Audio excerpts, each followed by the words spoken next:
The air chokes. Not just the dust, not just the blood. It's the silent scream of what's coming. You feel it, don't you? That primal dread? Before the signal flatlines, before this becomes just another forgotten transmission in the dead air, you need to lock yourself in. You need to secure your place, right now. That button, the one that says subscribe, it's your lifeline. Your only way to track the next pulse, the next warning. Miss it and you're lost, forever alone in the dark. Join us or become another whisper in the wind. My lungs burn. Every breath is a razor. I can taste the metallic tang of fear, mixed with antiseptic and something else, something foul. The rebar in my hand, it's slick, not with sweat, with what used to be Nurse Anya's face. They're at the door, not just one, a tide. The alarms blare, a broken siren's wail, echoing through the hollowed-out skull of this hospital. I'm pinned, shattered glass beneath my boots, the ICU monitors flickering like dying eyes. This isn't a game. This is it. This is the end. Another chapter in this cursed apocalypse diary I never wanted to write. Every gut instinct, every ounce of my combat engineer training screams run, but there's nowhere left to go. This isn't some movie zombie survival story. This is my life, evaporating in a hospital ward. It feels too real, too raw, too much like a real zombie outbreak ripping through the fabric of everything I knew. This isn't just danger. This is pure, unadulterated survival horror. My vision blurs, the light above flickers, then dies. Darkness descends, punctuated only by the guttural moans from beyond the barricaded door. This is where I die. This is where it all ends. But how did I get here, trapped in this sterile cage of death, counting my last breaths? It started 12 hours ago. The world was still pretending. 12 hours earlier. The hum of the generator was a dull drone, a false sense of security. It rattled through the floorboards, a constant tremor beneath my worn boots. My name is Staff Sergeant Elias Vance, combat engineer, or what's left of one. 12 hours ago, the world hadn't quite fractured. It was just cracking. The edges were fraying. I was in the hospital's makeshift command center, basement level, no windows, just a grid of flickering fluorescent lights.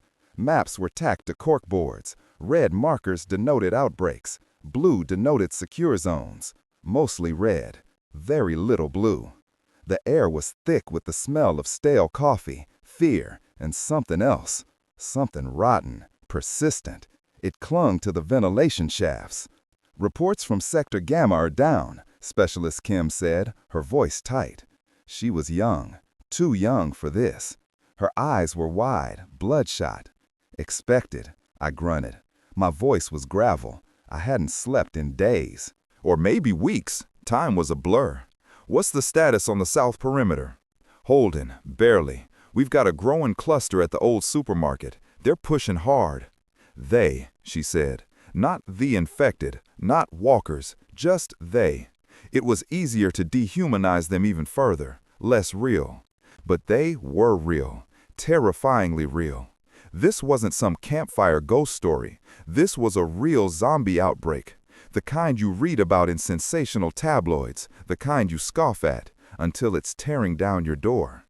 My mind drifted back to my apocalypse diary, a small leather-bound notebook I'd kept since the first whisper started, not for posterity, for sanity, to mark the decline, to remember what was lost.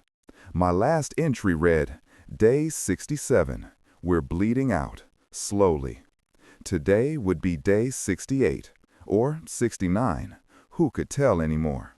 The hospital was our last stronghold, our bunker. We'd reinforced every entrance, every window, steel plates, concrete barricades, sandbags. Everything my unit had learned about defensive perimeters, we'd applied here. But a hospital was never meant to be a fortress. It was a place of healing. Now it was a tomb in waiting. Sergeant Vance, Dr. Aris called. He was a neurosurgeon before all this. Now he was our de facto leader. His face was a mask of exhaustion. "We have a problem in the surgical wing, a breach." My stomach dropped. A breach. That word. It meant something had gotten through, something that wasn't human anymore. "How many?" I asked. My hand instinctively went to the M4 slung across my chest. It felt heavy, too heavy. "Unknown. We lost contact with the guards on level 3, Ward B." Ward B. That was where the non-ambulatory patients were, the critically ill, the ones who couldn't fight. My jaw tightened. No violence against children, I reminded myself. But the others, the elderly, the weak, the already dying, their fate was often the most brutal. "Right," I said. "Kim, get a squad ready. Dr. Aris, secure the level 2 access points. I'm going in." The walk from the basement to the 3rd floor felt like ascending into hell. Each step echoed in the oppressive silence of the empty corridors. The usual hospital sounds, the beeps of machines, the hurried footsteps, the hushed conversations, were gone, replaced by a low, guttural growl that resonated from somewhere above. The air grew colder, the rotten smell more pungent. It was the smell of decay, the smell of fear, the smell of what used to be people. This was the ultimate survival horror. Every shadow seemed to writhe, every door a potential ambush. My squad consisted of 3 others. Private Miller, a former medic, now a proficient marksman. Corporal Davies, a hulking mechanic who could fix anything and swing a sledgehammer with terrifying efficiency. "Right," I said. "Kim, get a squad ready. Dr. Aris, secure the level 2 access points. I'm going in." The walk from the basement to the 3rd floor felt like ascending into hell. Each step echoed in the oppressive silence of the empty corridors. The usual hospital sounds, the beeps of machines, the hurried footsteps, the hushed conversations were gone, replaced by a low, guttural growl that resonated from somewhere above. The air grew colder, the rotten smell more pungent. It was the smell of decay, the smell of fear, the smell of what used to be people. This was the ultimate survival horror. Every shadow seemed to writhe, every door a potential ambush. My squad consisted of 3 others. Private Miller, a former medic, now a proficient marksman. Corporal Davies, a hulking mechanic who could fix anything and swing a sledgehammer with terrifying efficiency. And Private Lee, fresh out of basic training, thrust into an apocalypse. Lee's hands trembled on his rifle. I saw it, I understood it, I felt it too. The fear was a living thing, crawling under your skin. "Stay tight," I whispered. My voice was raspy. "Miller, flank left. Davies, right. Lee, stay on my 6. Watch your corners." We moved slowly, methodically, combat pace, room to room. Each empty patient room was a relief. Each occupied one, a gamble. We found the first bodies near the nurses' station on level 3. 2 guards, torn apart, their rifles still clutched in lifeless hands. Not gunshot wounds, claw marks, teeth marks. This wasn't just chaos, this was primal, animalistic. "Clear," Miller whispered into his comms. "Negative," I hissed back. "They're still here. Smell it?" The metallic tang was stronger now, blood, fresh. Then we heard it, a shriek. Not human, not quite. It was an inhuman sound of agony and rage, followed by a sickening, wet, tearing sound. From Ward B. "Go," I barked. We burst into Ward B. The scene was carnage. Beds overturned, IV drips shattered. The sterile white walls were streaked with crimson. 2 of them were feasting, gaunt, pale, their eyes clouded with milky cataracts, jaws working, tearing at what was once a patient. The sound was sickening, the stench overwhelming. These weren't slow, shuffling zombies. These were fast, ferocious, driven by an insatiable hunger. This wasn't a movie. This was the grim reality of a zombie survival story unfolding before my eyes. "Fire!" I yelled. Our rifles barked. Semi-automatic bursts ripped through the air. The creatures jerked, fell. their bodies twitched, still animated, even as their heads exploded in a spray of bone and gore. But the firing drew more, from other rooms, from deeper in the ward. A cacophony of groans and growls erupted.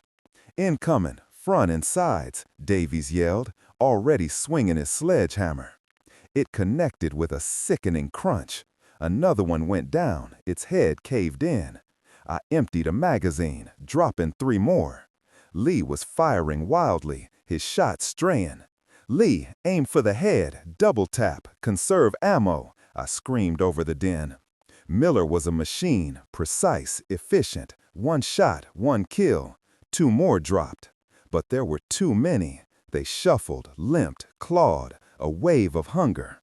They didn't feel pain. They didn't feel anything but the urge to consume. "Fall back to the stairwell," I ordered. We couldn't hold this, not here, not with the patients. We retreated, fighting every step of the way. Davies blocked a doorway with a gurney, buying us precious seconds. Miller covered our rear, his rifle spitting fire. Lee was a mess, sobbing as he fired. I grabbed him, shoved him towards the stairwell. "Go! Move it!" We made it to the stairwell, slamming the heavy fire door shut behind us. I immediately began to barricade it, using anything I could find, a fire extinguisher, a broken chair, anything to buy us time. The thudding and scratching on the other side started almost immediately. "They're not giving up," Davies panted, sweat pouring down his face. "They never do," I replied, reloading my M4 with shaking hands. "What's our status?" "Miller's down to 2 mags. I've got 1. Lee's almost empty. My sledge is chipped." Davies showed me the gouges in the hammerhead. We called Dr. Aris. "Level 3 compromised. Ward B overrun. Heavy casualties. We're falling back to level 2. "Understood, Vance." Aris's voice crackled over the comms, grim and resigned. "We're sealing off level 2 now. Hurry." Our descent was harrowing. The screams from above seemed to follow us. Every dark corner, every shadowed landing felt like a trap. We reached level 2, battered but alive. The heavy fire doors here were already reinforced, steel plates, barricades. We were safe for now, a cage inside a cage. But the reprieve was short-lived. The real battle was just beginning. Aris met us, his face was pale. "The generators," he said, his voice barely a whisper. "They're failing. The main grid just went offline. We're running on emergency power. It won't last." My blood ran cold. The generators were our lifeblood. Without them, no lights, no comms, no ventilation. No power for the ICU equipment, no life support. "What happened?" I demanded. "We don't know. Sabotage? A surge? Something took out the primary and backup simultaneously." "No, impossible," I growled. My training screamed impossible. Unless it wasn't an accident. Unless someone or something specifically targeted our power. The hospital was plunged into a sickly yellow glow as the emergency lights kicked in. The hum of the last remaining generator was erratic now, a dying cough. "The ICU is on this floor," Aris said, gesturing down a corridor. "If the power goes, they're gone. We need to get a secondary power source up, or at least fix the main, fast." "Fix it?" Davies scoffed. "With what? Magic?" "I'm a combat engineer," I said, thinking aloud. "I know power systems, not hospital-specific, but the principles are the same. Aris, do you have schematics, access to the main grid controls?" He nodded. "Basement, same place as command center, but it's heavily fortified. You saw what happened on level 3. "I know," I said, "but we have no choice. If the ICU dies, so do we. They'll just keep coming. We need a fighting chance." I turned to my squad. "Miller, Davies, Lee, stay here, hold this level, protect the ICU at all costs. I'm going to the basement." Miller looked grim. Davis nodded, his grip tightening on his sledge. Lee just stared at the floor, shell-shocked. "Sergeant, are you sure?" Eris asked. "It's suicide down there alone." "No," I corrected. "It's a gamble, a calculated risk. That's what engineers do. We build bridges, we blow them up. We solve problems. This is just a really big, really bloody problem." I took a headlamp from a supply cart. My M4 felt heavier than ever. I started towards the stairs leading down to the basement. Each step felt like a descent into the maw of something ancient, something hungry. The emergency lights were sparse down here, casting long, dancing shadows that played tricks on my eyes. The air grew colder, heavier. The rotten stench intensified. The basement was a labyrinth of pipes, wires, and machinery, a perfect hunting ground. I moved cautiously, weapon ready, flashlight beam cutting through the gloom. Every drip, every creak, every distant moan made my heart pound. This was what my apocalypse diary would call the deep dive, the point of no return. I found the main grid controls, a huge console blinking erratically. Sparks jumped from loose wires, smoke curled from burnt-out circuits. It was worse than I thought. Not just a failure. This was deliberate. Someone had sabotaged it, or something. The thought sent a fresh wave of terror through me. Were they intelligent? Were they learning? I started working. My mind raced. Electrical diagrams, circuit breakers, overload relays. I tried to remember every lesson from my engineering days, every field manual. My hands, calloused and scarred from years of military work, moved with a frantic precision. I bypassed fried circuits, jumpered connections. Sweat stung my eyes. The smell of ozone filled the air. Time was an enemy. Every second wasted, another life potentially lost in the ICU above. I could hear faint sounds from above now, shouts, gunfire. The fight on level 2 had begun. They weren't holding, not anymore. My fingers brushed against a tripwire. Too late. A click, a whoosh. I spun, rifle up, a flashbang. Someone was still down here, or something. The explosion of light and sound ripped through the basement. I screamed, blinded, disoriented. My ears rang. I stumbled, falling hard against a metal panel.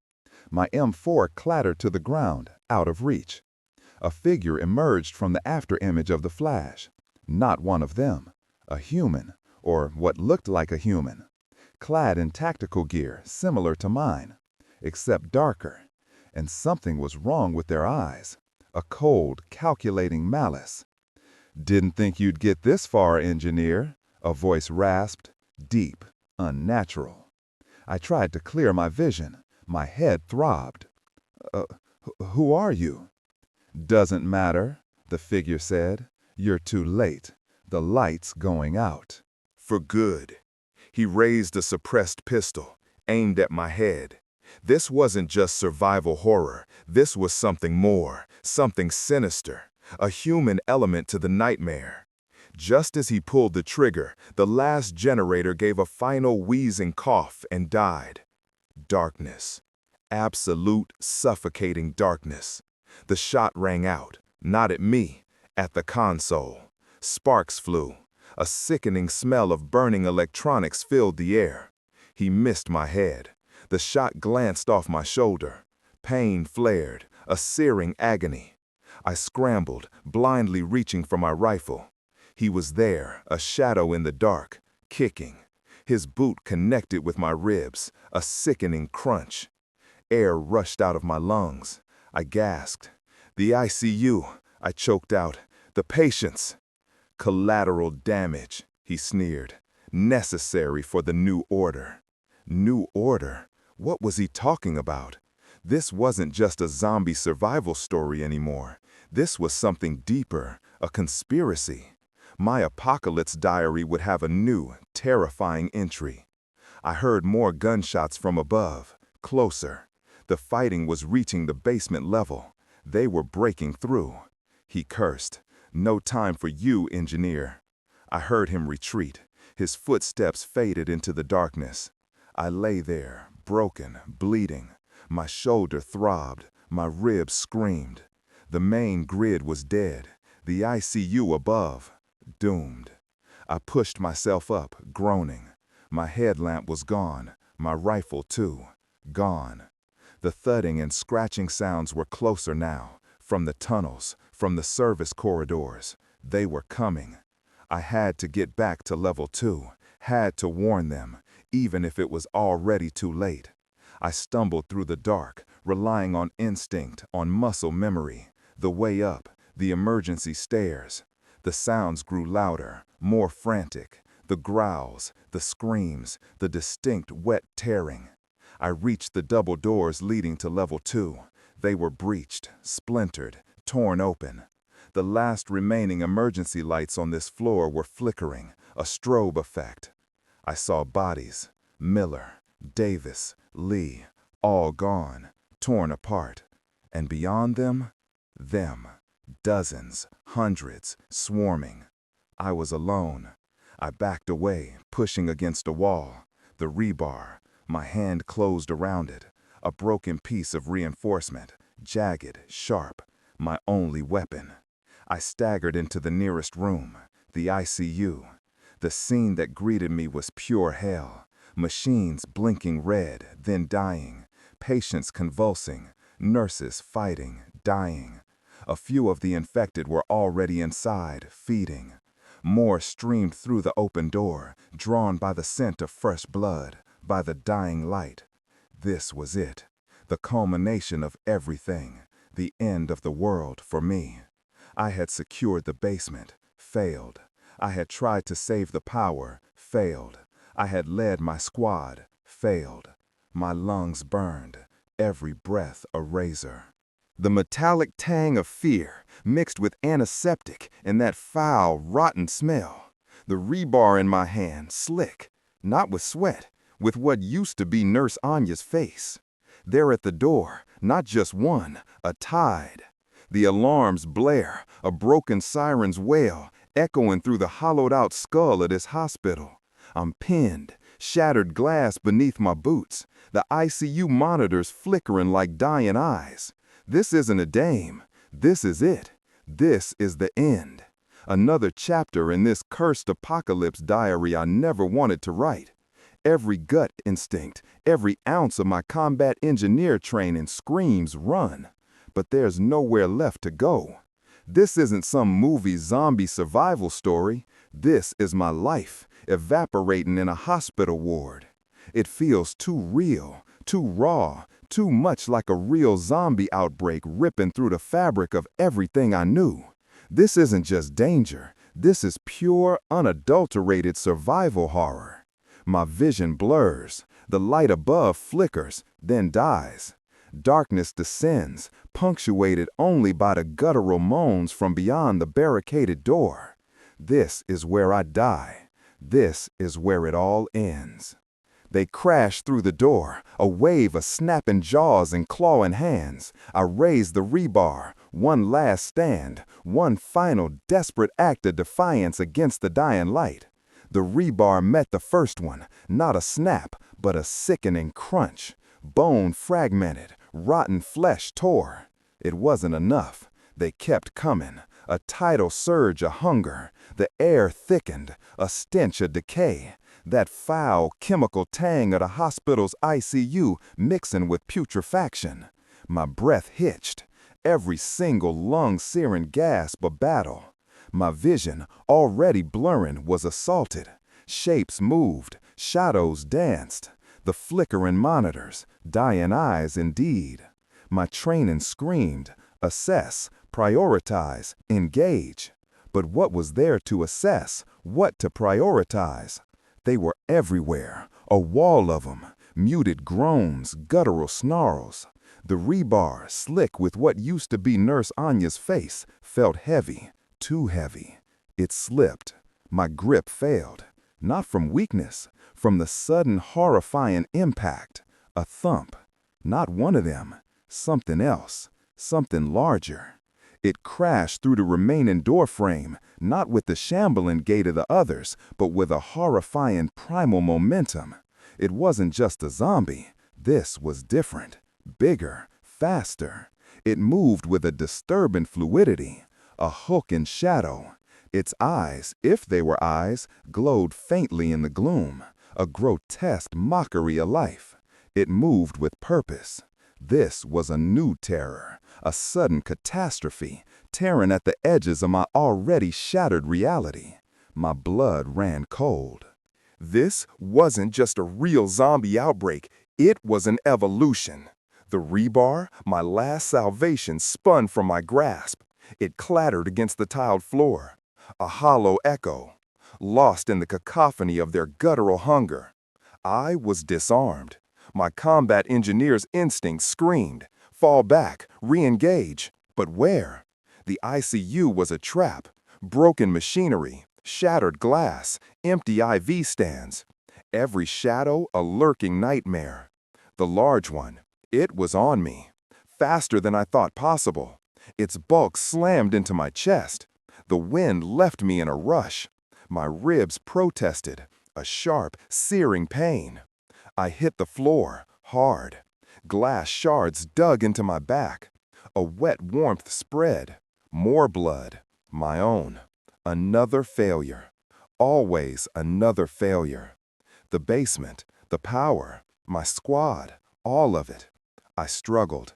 My hands, still strong, fought, but it was too big, too powerful.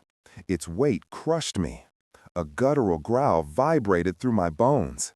Its foul breath washed over me, hot, rancid, the stench of deep, unholy rot. My head swam. Black spots danced. I was staring up into its maw. Rows of jagged teeth. Not human. Never human. This wasn't a movie zombie survival story anymore. This was a nightmare made flesh. This was the end of my days of panic. I thrashed. My boots found purchase, kicked, aimed for the gut, felt a sickening give. But it wasn't enough. It didn't even flinch. It just bore down, closer. Its claws, thick and blackened, closed around my shoulders, digging in, ripping cloth, tearing skin. The pain was blinding, a white-hot agony.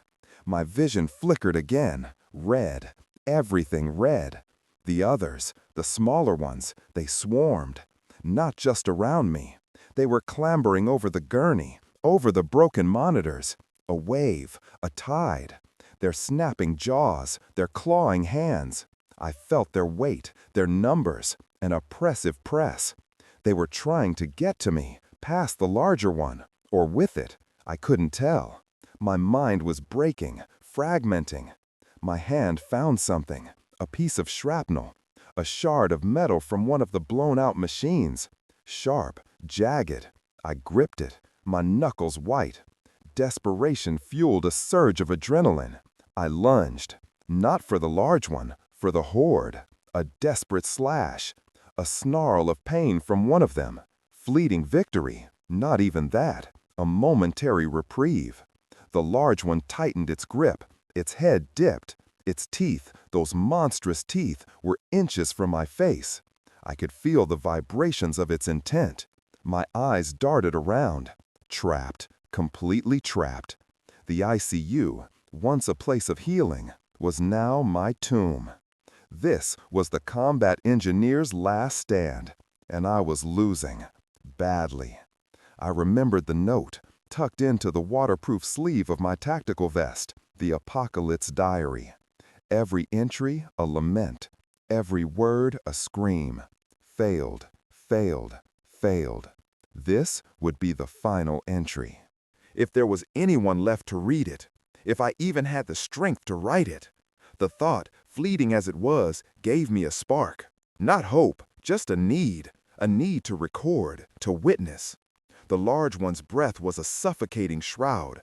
I felt the wetness of its tongue, horrific, disgusting. My gorge rose. But there was no room to gag, no room to breathe. Just the crushing weight, the suffocating terror. Then a sudden shift. The large one pulled back slightly, a low growl. Not at me, at something else. Its head turned, just for a fraction of a second. That was all I needed. My hand, still clutching the metal shard, found its target. Not its face, not its neck, its eye. I plunged the shard in, deep, with all my remaining strength. A guttural shriek tore from its throat. Not a growl this time, a sound of pure, unholy agony. It recoiled, its grip loosened. I scrambled, pushed, kicked, got out from under it. It thrashed, blinded in one eye. Its good eye, if it had one, was wide with a savage fury. Its claws swiped, ripped the air.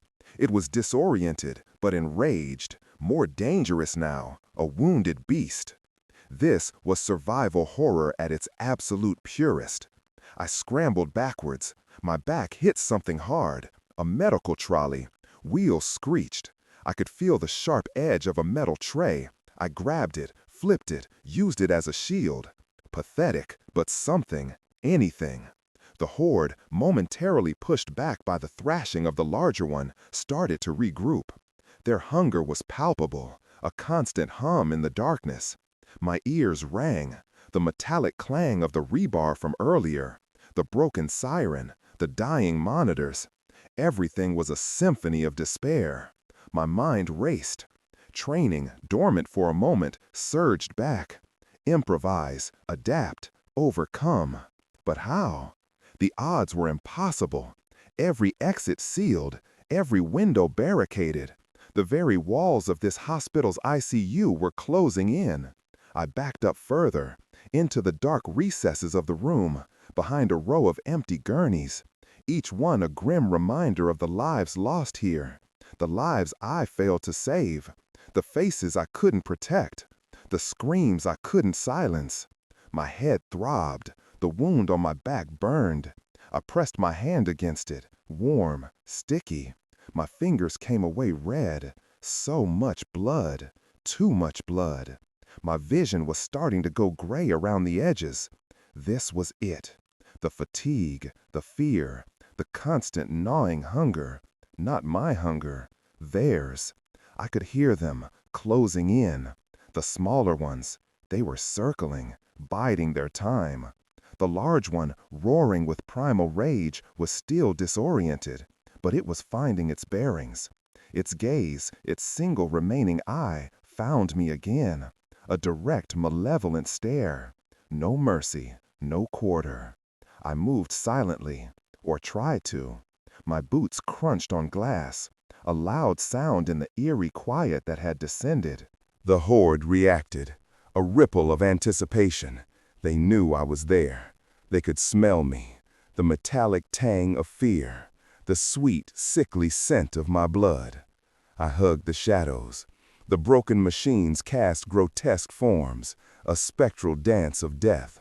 I ducked low, tried to make myself small, invisible. It was useless. They were too many, and their senses, dulled for some, were heightened for others. My thoughts drifted to the supply truck, the incident with the supply truck, the day we lost half our provisions. My fault. Another entry in the apocalypse diary of my failures. If only I had secured the perimeter. If only I had double-checked the convoy route. If only. If only. The regrets piled up like corpses. A low moan, close by, too close. I spun, a creature, a nurse maybe, or what was left of her.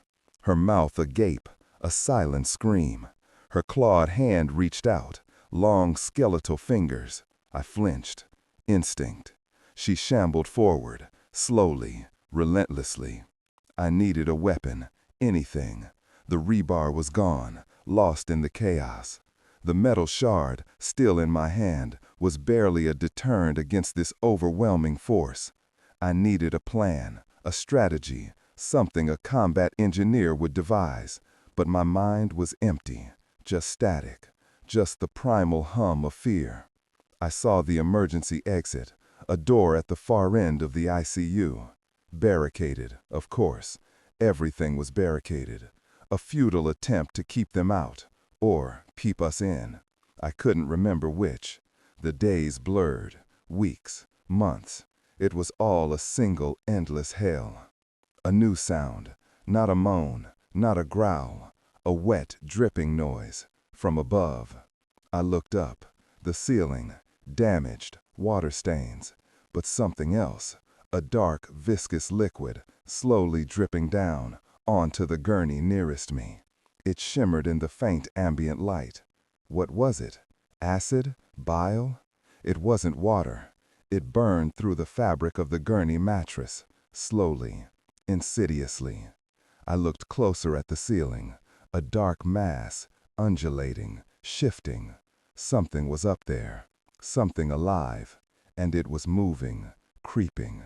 Its shadow, distorted by the broken lights, seemed to writhe.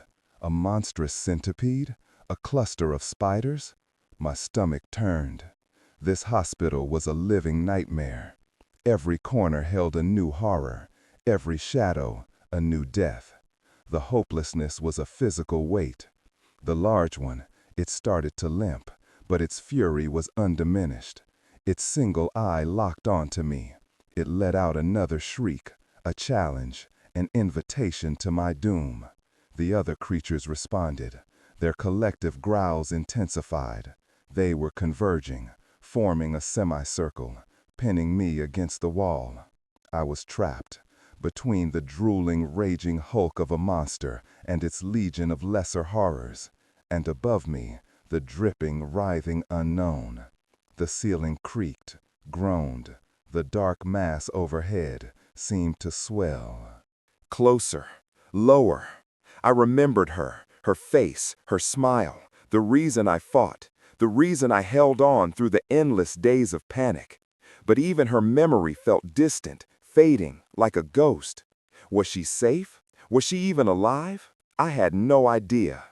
The last time I saw her, before the protocol breach, before everything went to hell. Another open loop, another painful memory. The large one took another step, its massive body blocking the emergency exit entirely. No escape. The smaller ones were right on my heels, their cold, dead fingers brushing my back. I could feel their rotten breath on my neck. My heart hammered, a frantic drumbeat against my ribs. I squeezed my eyes shut for a fraction of a second, just one, then opened them again. The reality was worse than any internal image. The large one raised its claw, slow, deliberate, a mockery of a salute. And then, from the shifting mass above, something dropped. Not one thing, many, small, dark, skittering, landing on the floor around me with soft, sickening thuds. They were fast, so fast, like insects, but bigger, too big. And they were already moving, towards me. Their numbers were impossible. My back hit the cold, hard wall. No more retreat, no more room. The large one lunged, its single eye burning with a malevolent glee. Its claw, tipped with blackened talons, was coming for my head. I could see the individual grooves, the dried blood, the filth. It wasn't just going to kill me. It was going to tear me apart, piece by piece. And from the floor, the skittering things, they were on my boots, climbing. I felt a sharp sting, then another and another, biting, piercing, hundreds of tiny agonizing needles. They were covering my legs, my hands, swarming. And above, the main mass in the ceiling, it began to tear, a giant wet rip like flesh. And through the widening hole, I saw more, larger, pale, eyeless. A single monstrous limb descended, a feeler, a tentacle, long, slimy, searching, for me. The large one's claw descended. The small things bit and crawled. The tentacle reached. I saw its tip, a cluster of barbed hooks, coming for my face. My mouth opened, but no scream came out, just a gurgle. This wasn't just the end. It was something far, far worse. The claw descended, its blackened talons inches from my face. The small things bit and crawled, piercing, hundreds of needles. The tentacle reached, barbed hooks aimed for my mouth. My own scream was a gurgle, a death rattle. This was it. Then the wall behind me exploded, not outward, inward. A sudden concussive force. My head slammed back, bone against concrete. A white-hot flash of pain.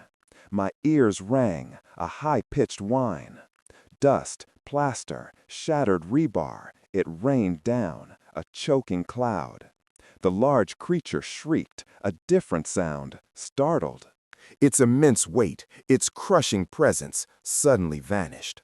The pressure on my head was gone. The small thing scattered, a wave of frantic scurrying. The tentacle recoiled, snapping back into the ceiling with a wet smack. I fell forward, landing hard on the debris-strewn floor. My breath knocked clean out of me, gasping, choking. The air was thick, heavy with dust, and something else. A metallic tang, acrid. My vision blurred, swam. Then slowly, agonizingly, it cleared. A gaping maw now dominated the wall. Not a hole, not a breach from outside. This was something that had grown from within. The edges were raw, not shattered concrete, but torn flesh, gristle, calcified bone, a biological wall, pulsating, a sickly, dark crimson. The smell was unbearable. Rot, decay, iron-rich blood, mixed with the sharp, sterile tang of disinfectant. A grotesque fusion. This wasn't just a hospital's ICU anymore. It was something else entirely. Through the pulsating blackness of the opening, I saw movement, shapes, too many to count. Not the small skittering insects, not the large beast. These were different, longer, thinner, like segmented worms, but with chitinous limbs and eyes. Hundreds of them, glistening, reflecting the faint, flickering emergency lights. They poured out, a living tide, cascading over the fresh rubble, crawling, slithering, towards me. I tried to move. My legs screamed in protest. The smaller creatures had bitten deep, infected. My hands were raw, blood streamed down my arms.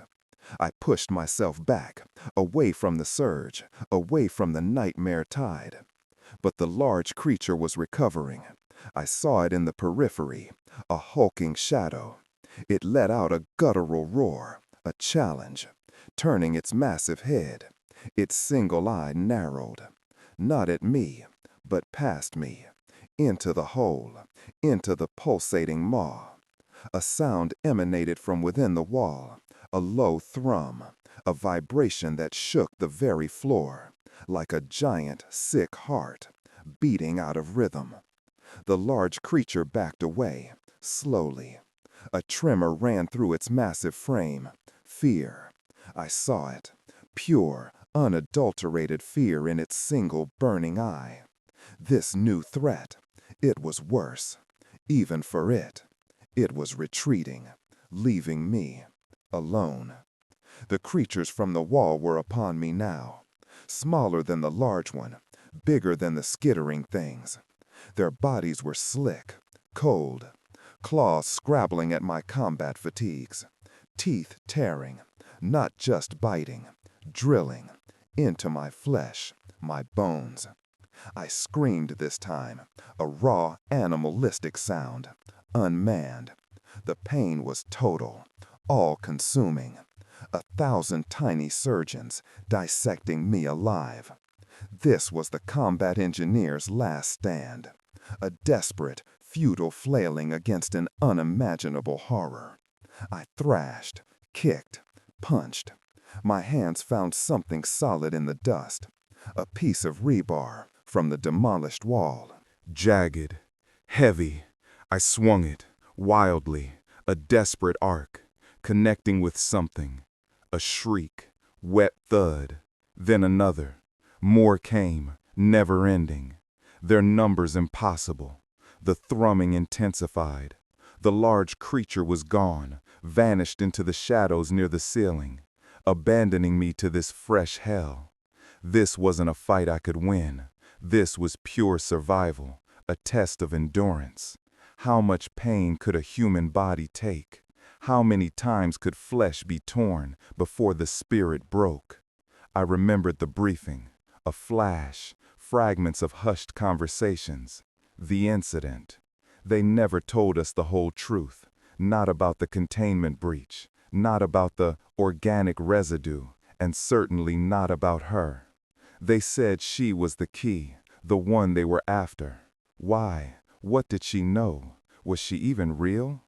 Her name was etched into my memory, a secret whispered in a sterile briefing room. Dr. Elena Petrova. They kept her in level 4, a maximum security research facility. But this wasn't level 4. This was the hospital's ICU, a medical unit, a place for healing, a place for recovery. How did it all connect? The creatures were tearing at my uniform, my skin, my resolve, my hope. A sharp click echoed through the room. The emergency lights flickered, once, twice, then died. Darkness, absolute, oppressive. Only the faint, distant red glow of some alarm remained, a stark, mocking contrast to the terror enveloping me. The thrumming became louder, closer. The wall itself seemed to vibrate with it. The smell intensified, a clawing stench of rot and chemical. They were still on me, in the dark, biting, gnawing. I heard the scuttling of the small ones again. They hadn't left. They were just waiting, waiting for the main act. And the tentacle. I felt it, slimy, brushing against my leg. It had come back. All of them. They were all here.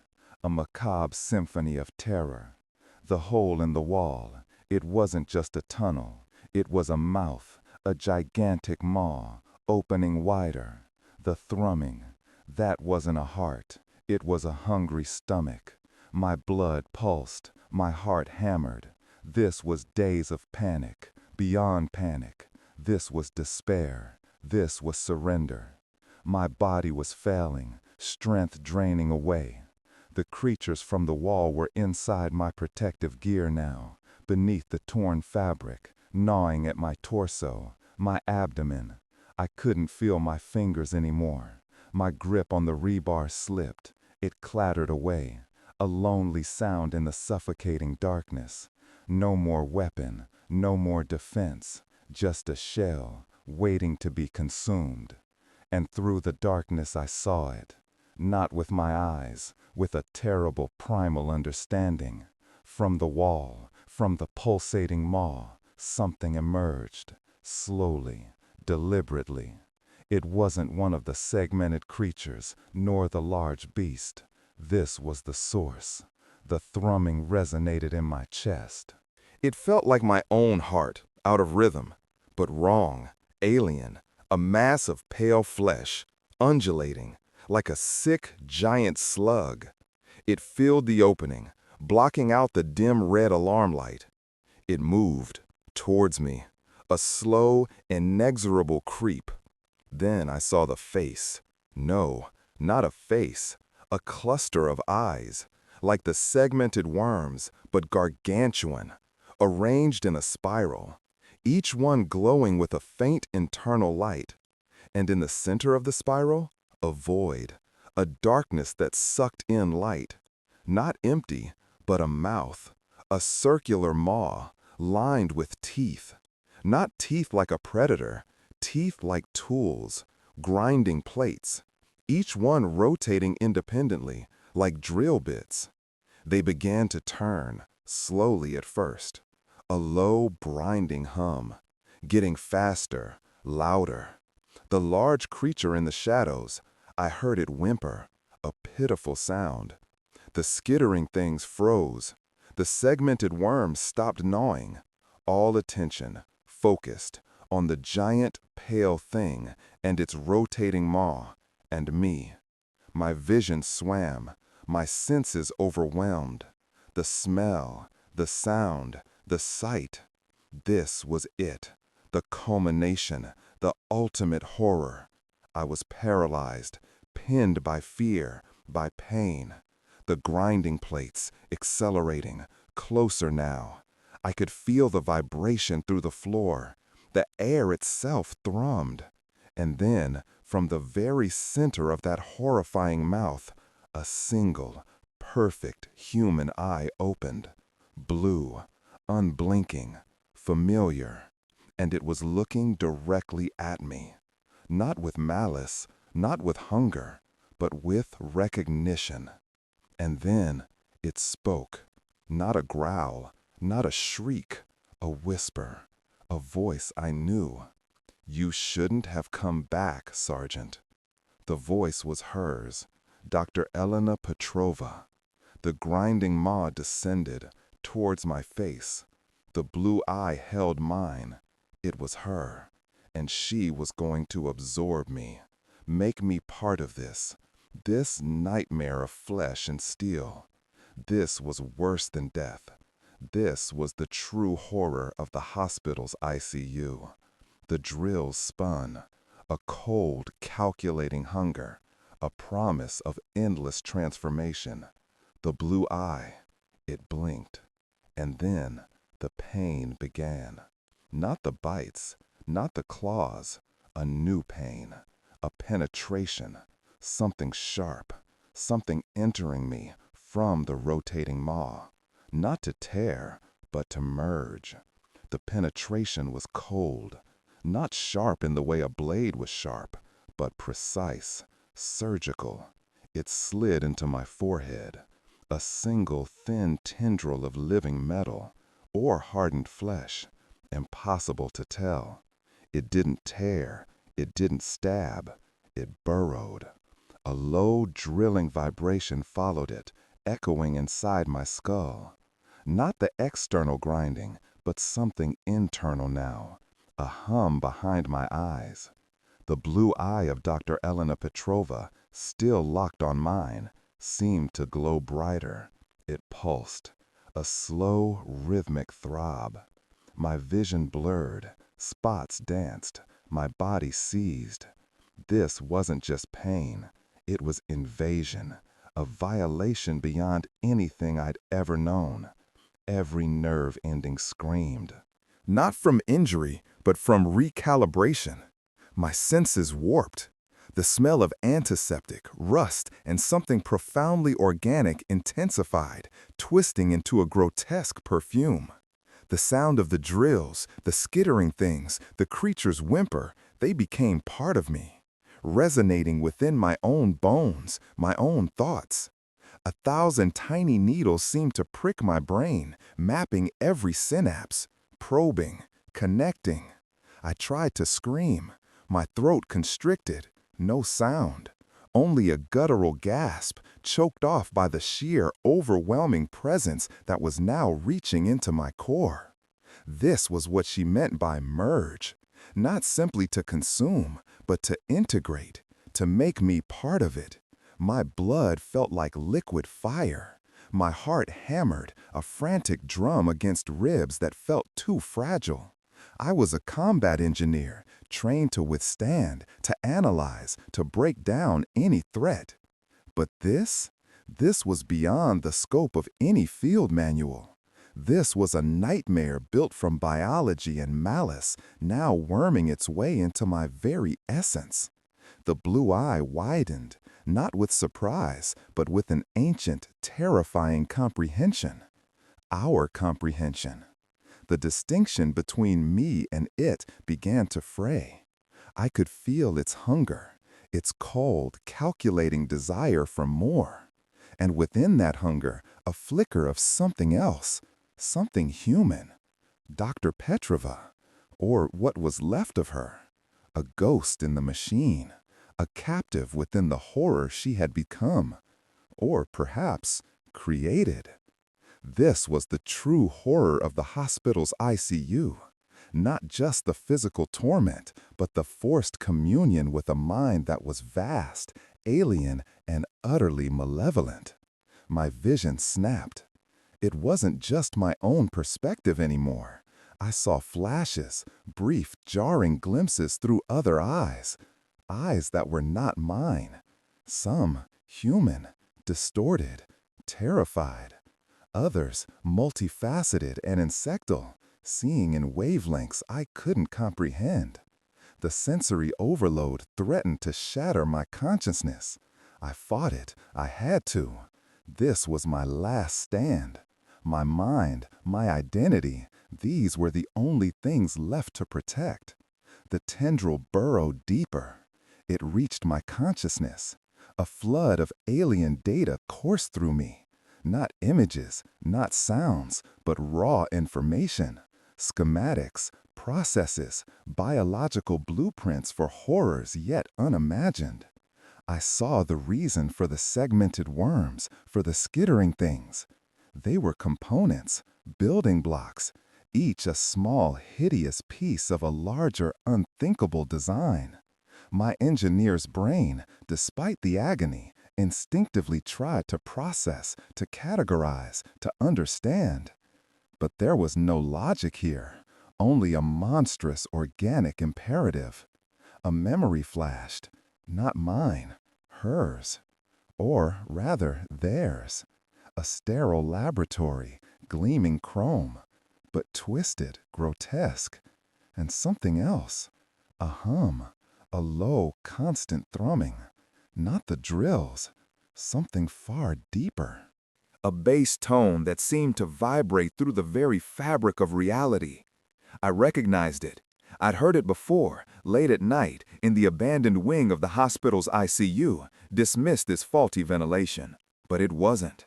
It was this, the core, the engine of this nightmare, and it was getting louder. The merging intensified. My own memories began to surface, unbidden. My training, the smell of cordite, the roar of a breach charge, my comrades' faces, my home. All of it being cataloged, sorted, stripped of context, reduced to raw data points for the entity. It wasn't just taking my pain, it was taking my experience, my very identity. Each memory, a fragment absorbed into the larger, horrifying whole. I pushed back. With every ounce of willpower, I focused on my training, on the mental exercises for pain tolerance, for resisting interrogation. This was the ultimate interrogation, the ultimate breach of security. I was a fortress, and it was digging its way in. I pictured my mind as a reinforced bunker, blast doors slammed shut. I visualized the schematics, the weak points, the entry vectors. But it was already inside. It wasn't looking for weaknesses. It was looking to become the bunker, to absorb its defenses. The blue eye of Dr. Petrova narrowed slightly. A flicker of annoyance? Or just a reflection of my own futile resistance? The tendril pulsed, faster now. The pain in my head sharpened, becoming an unbearable pressure. My eyeballs felt like they were being pushed from their sockets. My teeth ground together. I could feel the individual nerve fibers in my optic nerve being rewired. My perception of light shifted. Colors bled into each other. I saw a spectrum of light I never knew existed, a hideous symphony of ultraviolet and infrared. The familiar world was dissolving. This was the end. The final moments of my consciousness. The days of panic were concluding, not with a bang, but with a horrifying silent assimilation. I was losing my grip. My thoughts were no longer purely my own. I could feel fragments of its thoughts bleeding into mine. Its purpose, its goal. It wasn't just about me. I was a stepping stone, a fuel cell, a new perception node. It needed more, always more. And then I saw it, through its eyes, or rather, through the combined perceptions of its absorbed victims. A vast, pulsating network, not just in this room, not just in this hospital's ICU. It spread beneath the floorboards, through the walls, down into the foundations. A living, growing mycelial network of organic steel and corrupted flesh. And at its heart, the humming. The deep, resonant thrum that was the true sound of its existence. It wasn't just the drills, it was the system. The tendril was now fully embedded. My thoughts were now no longer singular. They were echoes in a larger chamber. I could feel other minds, other souls, shards of consciousness, floating, trapped, screaming silently, all part of this, all part of Dr. Elena Petrova. And then a truly horrifying realization ripped through me. A realization that pierced through the sensory deluge, through the mind-shattering pain, through the very core of my vanishing self. The thing was not just growing outward, it was reaching upward. Like a vast, unseen root system, it was extending its tendrils towards something in the upper levels of the hospital, something it desperately needed, something it was cultivating. And the blue eye, Dr. Petrova's eye, held mine with a terrifying shared knowing. We were just the first phase, the groundwork. The true horror was yet to bloom. The last flicker of my own will clawed at the surface. I saw what it saw, the target, the next stage. And it wasn't another patient or another piece of equipment. It was a cradle, a containment unit, something specifically designed, and within it, not a monster, but a seed. And then, from the depths of its composite being, I heard a chorus. Not just Dr. Petrova's voice, but 1,000 other whispers, layered, harmonious, all echoing a single chilling directive: awaken. The tendril pulsed one last agonizing time. My vision went white. My identity fragmented. My mind, the last bastion of the combat engineer's last stand, was gone, absorbed. But before the final darkness claimed me, a single horrifying image seared itself into the dying embers of my consciousness. Through the creature's vast shared perception, I saw another blue eye, identical to Petrova's, slowly opening from within the cradle, far above. And it wasn't looking at me, it was looking at the world. The white consumed everything, not just light, but sound, thought, being. A shriek tore through the silence, raw and inhuman. It was my shriek, it was the creature's shriek, it was the hospital's shriek. The very air vibrated. An electromagnetic pulse, sharp and unforgiving, ripped through the hospital's ICU. Monitor shrieked, then died, flatlined. Green lines winked out across dozens of screens. Alarms, already shrill, escalated into a cacophony of failing circuits and desperate digital wails. Sparks erupted from ceiling conduits. The smell of ozone, thick and acrid, mingled with burning plastic, and something else, something organic, metallic, like a ruptured internal organ made of cold iron. My body convulsed. It wasn't mine anymore, not truly. It was a marionette, jerked by unseen strings, pulled by the surging life force of the entity within. Tendrils, previously a network of pain, now pulsed with a terrifying energy. They coiled, uncoiled, then slammed against the inside of my chest cavity. Ribs groaned. A sickening, wet crack echoed in the ruined space of my perception. I felt the bone splinter. I felt nothing. The pain was there, immense, mind-shattering, but it wasn't mine to own. It was a signal, a feedback loop, a transmission. The core of my vanishing self, the combat engineer's last stand, flickered, then guttered. This was it, the final dissolution. Above, the hospital shuddered. This wasn't just internal. This was a physical cataclysm. A deep, guttural rumble vibrated through the floor, up through the bed, into the very marrow of my stolen bones. Dust rained from the cracked ceiling panels. A fluorescent light fixture directly above my bed tore loose from its mounts with a screech of tortured metal. It swung wildly, a dangerous pendulum of death, showering glass and sparks before crashing down onto an empty bed beside me. The sound was deafening. More screams. Patients, previously comatose, thrashed violently in their restraints. Their eyes, wide and vacant, rolled back in their heads. Others simply choked. A few, already gone, sat bolt upright, their jaws agape, their bodies convulsing in a silent, grotesque dance. This was the sudden catastrophe. This was the breaking. The days of panic had truly begun. The entity expanded. I felt it. A cold, hungry growth pushing against the confines of my flesh. Its tendrils, now no longer just roots, felt like nerve clusters, vast and interconnected. They were extending, not just through my body, but into the very structure of the hospital. I felt the concrete groan. I felt the rebar strain. I felt the flow of electricity, now erratic and corrupted, through its vast distributed being. The "Awaken" chorus, previously a whispered directive, became a roaring broadcast. It was not just a sound, it was a frequency, a resonant hum that was tearing reality at the seams. Through the entity's vast, shared perception, I saw Dr. Petrova.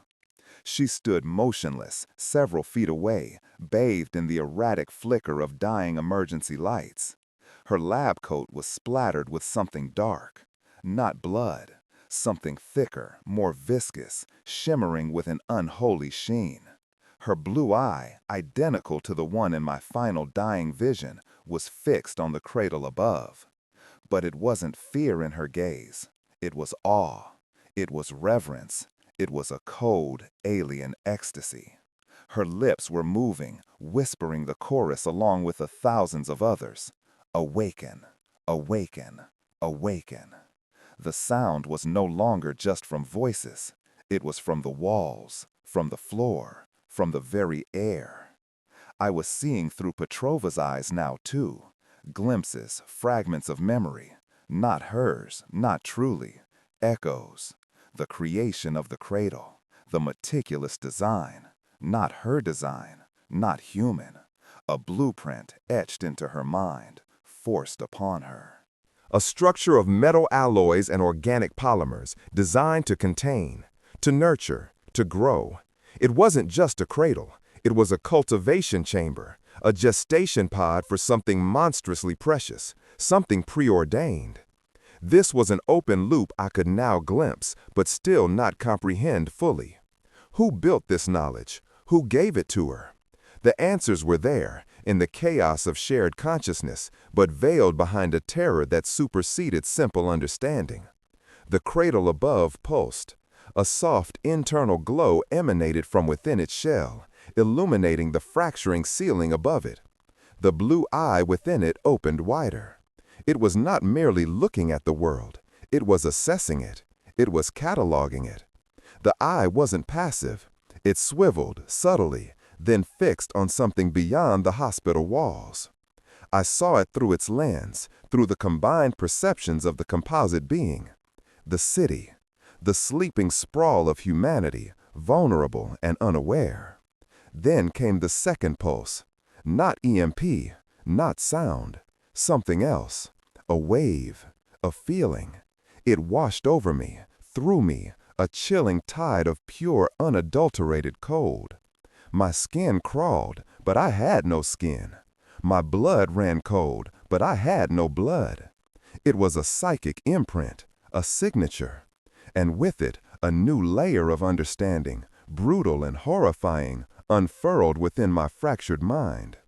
The seed wasn't just a genetic precursor. It was a conduit, an amplification device. And its awakening was merely the initiation sequence. The tendrils inside me throbbed again, a sickening, rhythmic percussion against the remains of my internal organs. This time, they weren't just growing. They were connecting. I felt a vast, unseen network spread out from my central being, from the core of the composite creature that was once me. It was weeding through the hospital's electrical grids. It was seizing control of the ventilation systems. It was infiltrating the water pipes.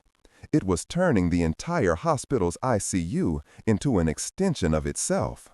My body, the site of the combat engineer's last stand, was now nothing more than a bioelectrical substation for a far grander, far more terrifying network. The screens in the ICU, moments ago dead, flickered back to life, but they showed nothing normal, not vital signs, not medical data. They displayed complex geometric patterns, shifting and morphing with dizzying speed. Lines of code, alien symbols, flashed across the black glass. And then a single image, repeated on every screen. The blue eye, the same eye, Petrova's eye, the seed's eye, and 1,000 more, opening, reflected in the shifting glyphs, peering out from impossible angles. It was a fractal nightmare. The rumble intensified. This time, it wasn't localized. It was from everywhere. The entire hospital was groaning. The concrete walls bled fine dust. Cracks spiderwebbed across every surface. The structural integrity was failing. Not from explosion, not from earthquake. From the pure, unadulterated growth. From the internal pressure of something immense pushing outward, upward, through the very bones of the building. This was the entity revealing its true scale, the true horror. Petrova's eyes, wide and unnervingly lucid, met mine. Not my physical eyes, my consciousness, floating in the psychic maelstrom. And in that shared glance, a terrible certainty solidified. We were just the first phase, the groundwork. That much I knew. But the true horror was not just the blooming of the seed. It was the purpose of its bloom. The seed wasn't cultivating itself for the world. It was cultivating itself from the world. It was a siphon, a harvester. The cradle word, a soft, mechanical hum that somehow cut through the cacophony of failing alarms and crumbling infrastructure. The blue eye within it blazed with an intensity that burned through the shared perception. It wasn't just observing, it was acting. A faint, almost imperceptible tremor ran through the air, distinct from the structural collapse. It was a frequency, a signal. And I knew, with the last dying embers of my combat engineer's instinct, that this signal was reaching far beyond the ICU, far beyond the city. The voices, the awaken chorus, now whispered a new directive. Not just awaken, but broadcast. The blue eye in the cradle didn't just look at the world. It opened wide, impossibly wide, and then it spoke.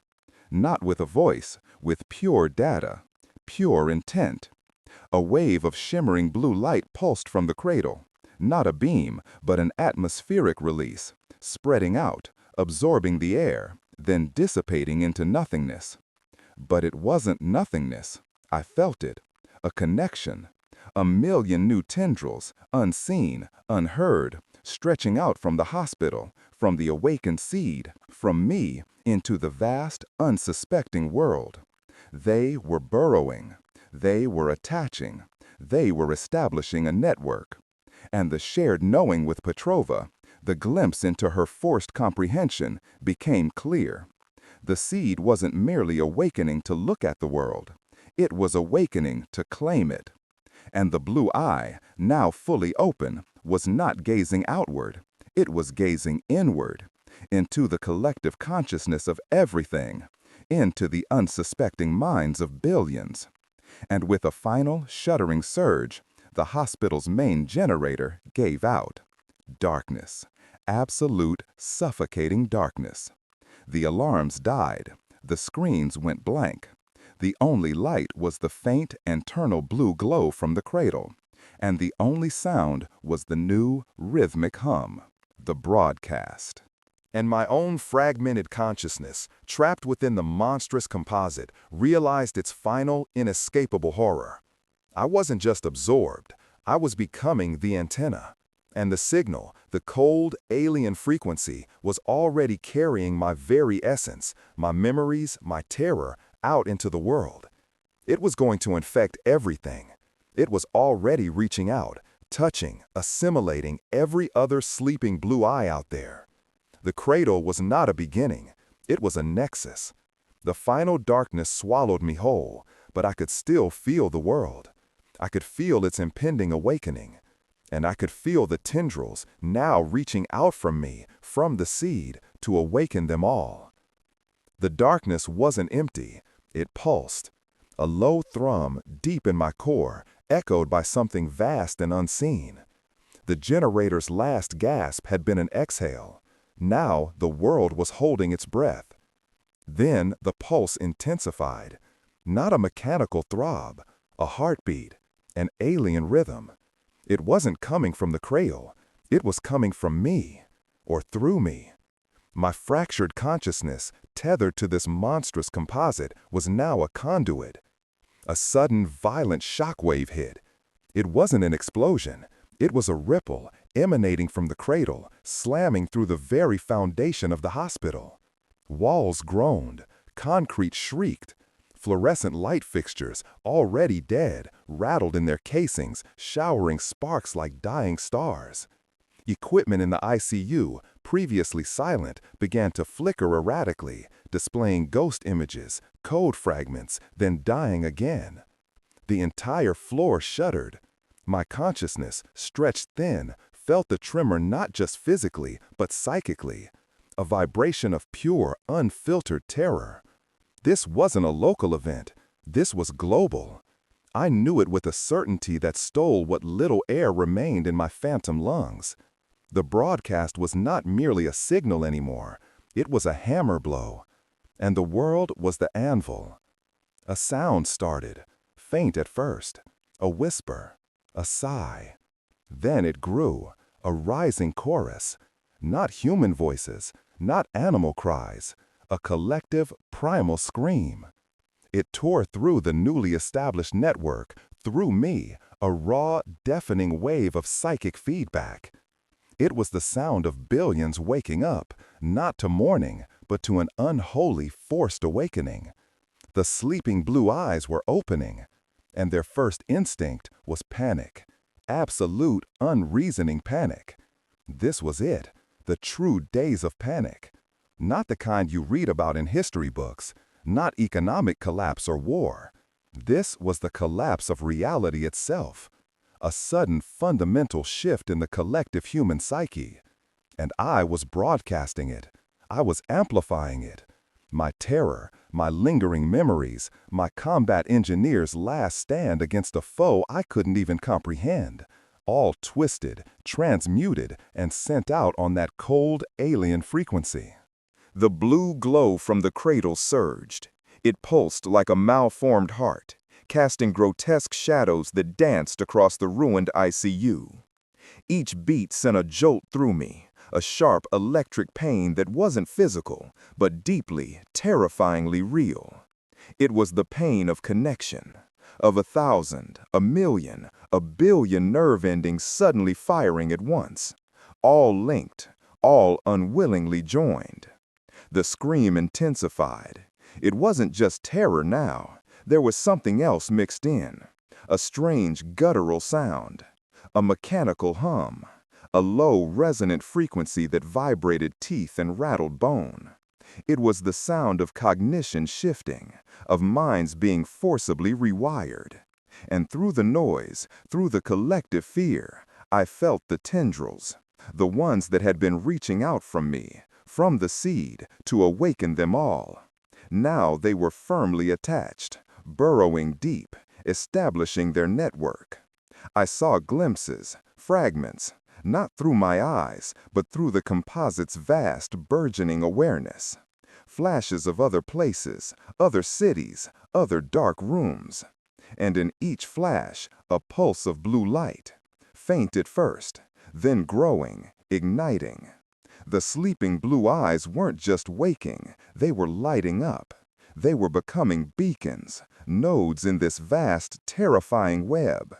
The sense of shared knowing with Petrova, that horrifying glimpse into her forced comprehension, now exploded into an oceanic deluge.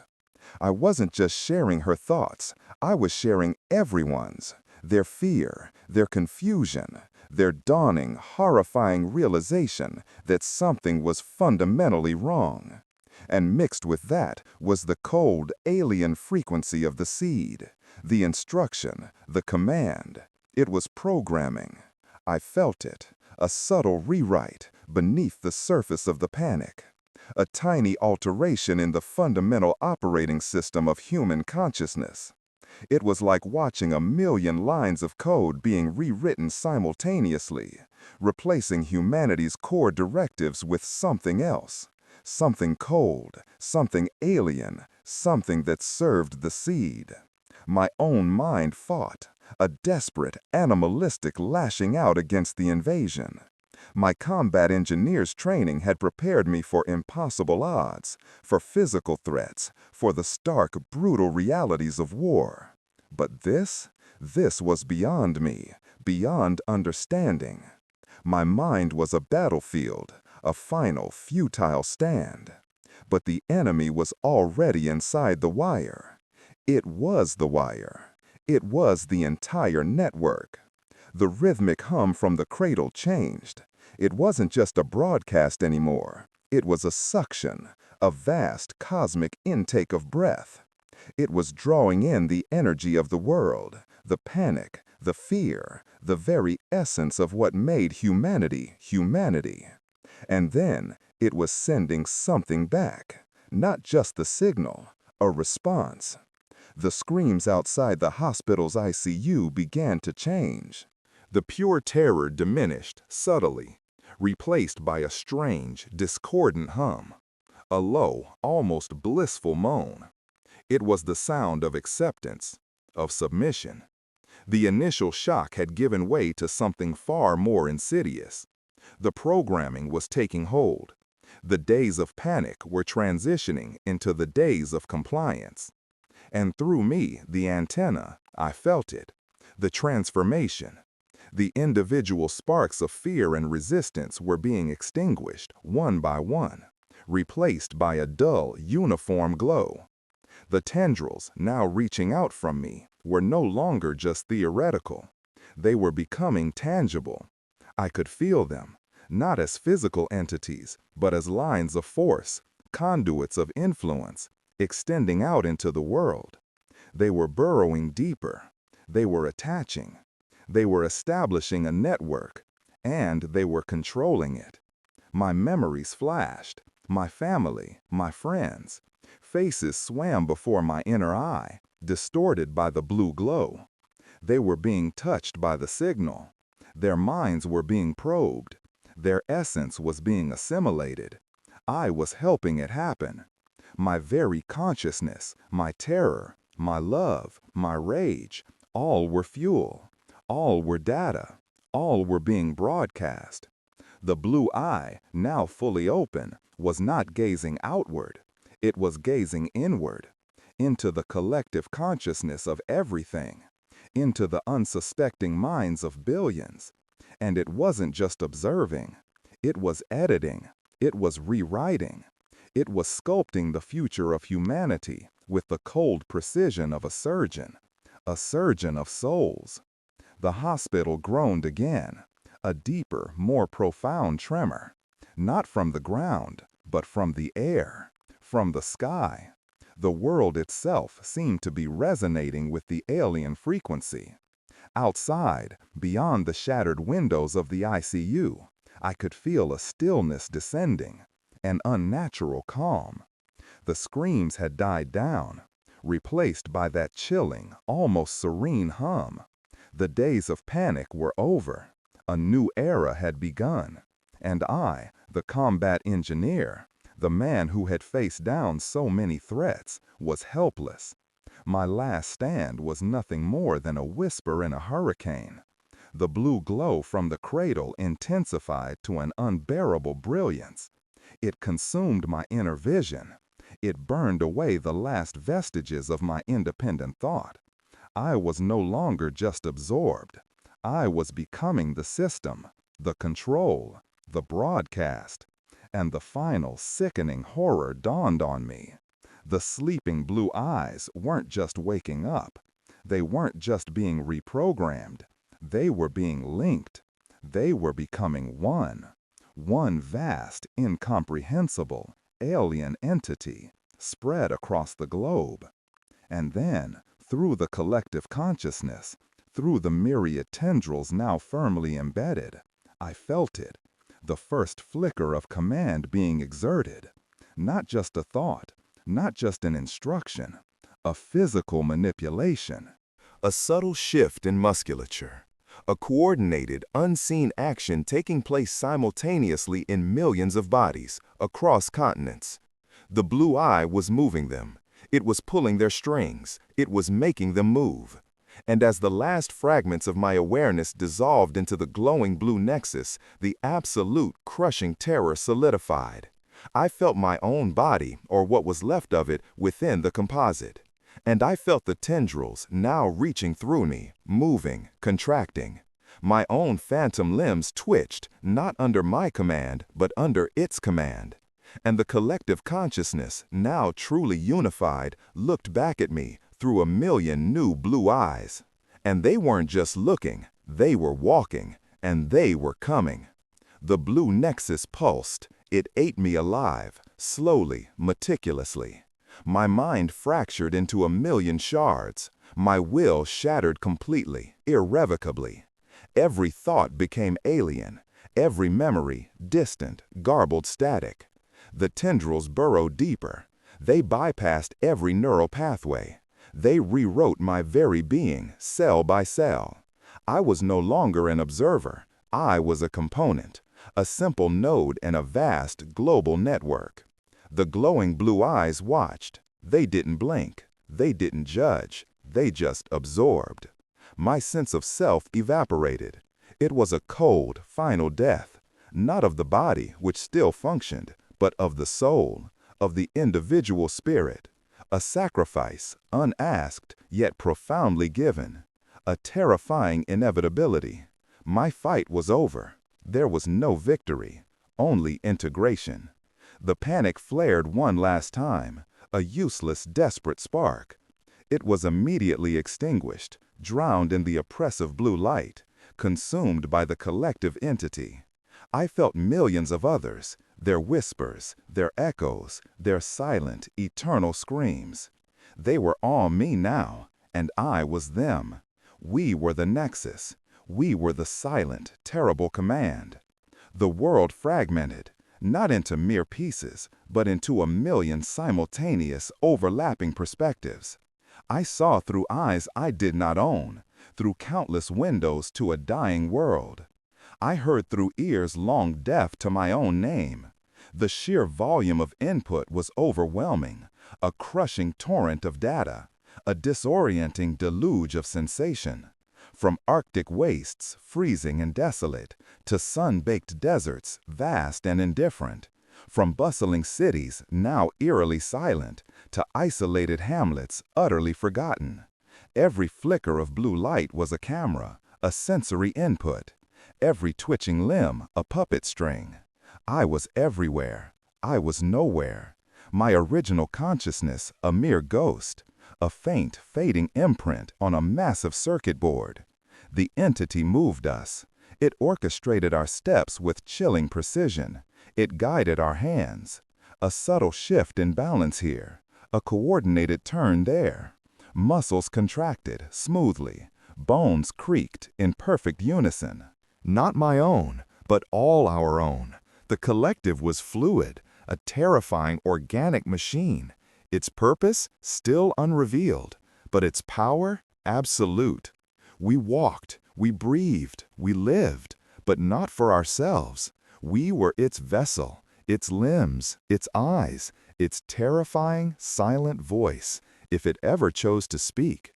The terror was constant, a low, persistent hum beneath the roar of the collective data, the knowledge of individual loss, the crushing weight of global silent control. My own phantom limbs twitched. They were part of the whole, no longer mine, never again mine. They were part of the puppet show, the grand macabre ballet, orchestrated by blue light, controlled by an alien, unknowable will. I felt the hunger, not mine, but the collective's, a slow, systematic depletion, of resources, of free will, of life itself. The entity was growing, expanding its reach, like a cancer, a beautiful, terrible, luminous cancer. Its roots spread deep, its tendrils reached far. The control solidified, the absorption completed. My fragmented consciousness clung to echoes, whispers of a former life, of a time when I was truly I. I remembered the fear, the adrenaline surge, the constant scramble for survival. I remembered what I thought was a zombie survival journey. How naive I had been then, how utterly blind. I thought I was fighting hordes, shambling corpses, brainless monsters. My enemy seemed so clear, a physical threat, a tangible foe. I had trained for it, prepared for it. As a combat engineer, I understood strategy, fortifications, demolitions, clearing paths, securing perimeters. My life had been about structure, about solving problems, with brute force, with ingenuity. I thought I knew an apocalypse, empty streets, ruined buildings, the relentless hunt for supplies, the desperate search for safety. I clung to hope, to the idea of a future, a world rebuilt, a small, safe haven. We fought tooth and nail, against bites, against infection, against despair. Every sunrise felt like a small victory, every sunset a brief reprieve. We moved through desolate landscapes, a handful of survivors, each holding on to a thread of humanity. We faced desperate people, not just the walking dead. We faced our own demons, our own capacity for cruelty. But we always believed in a fight, a battle to be won, a war to endure. This was my zombie survival journey, or so I believed. My focus had been so narrow, so human-centric, I never saw the true enemy, the one that wasn't shambling, the one that didn't bite, the one that simply absorbed, the one that made you part of its walk, its bite, its infection. The battles in the hospital, the desperate pleas from the ICU.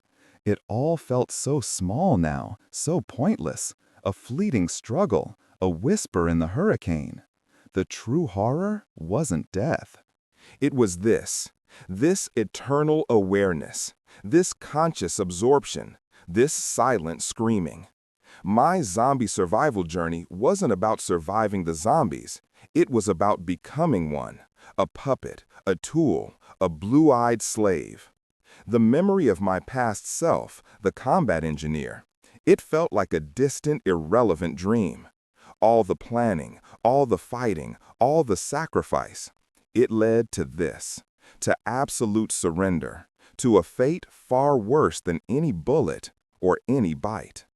My journey had reached its terrifying conclusion. I hadn't survived. I had been consumed. And now I was part of the consuming.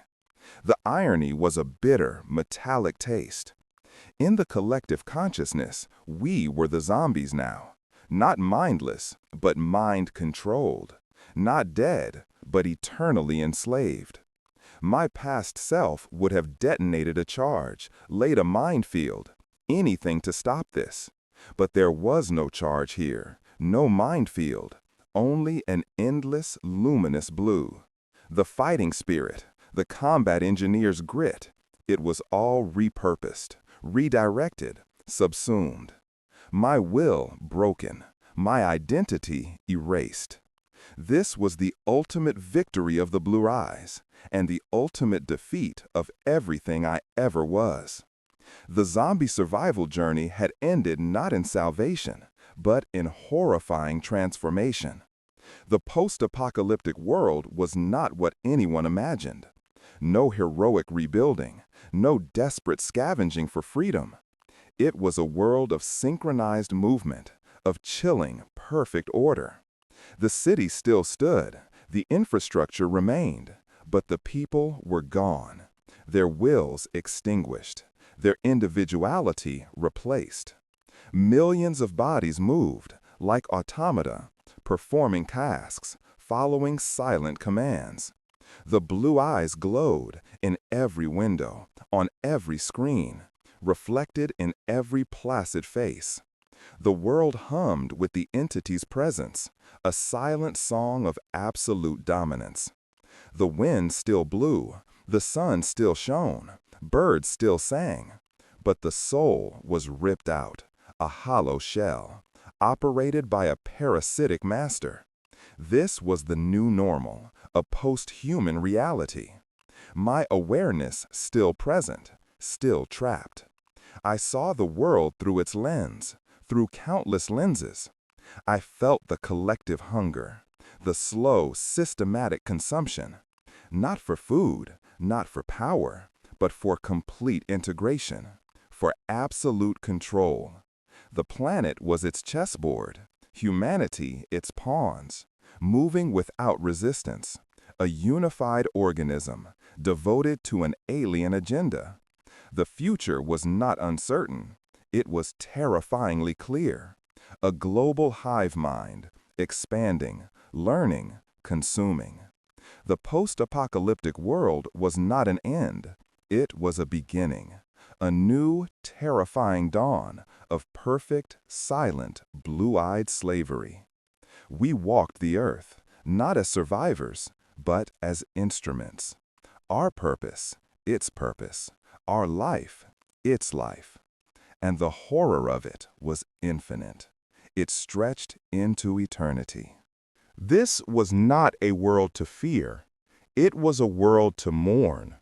A world where all that was human had been extinguished, replaced by a cold, calculating, luminous blue. The sacrifice was real. Myself was gone. My freedom an ancient myth. The earth revolved. The entity expanded. And we, its blue-eyed children, walked and walked and walked.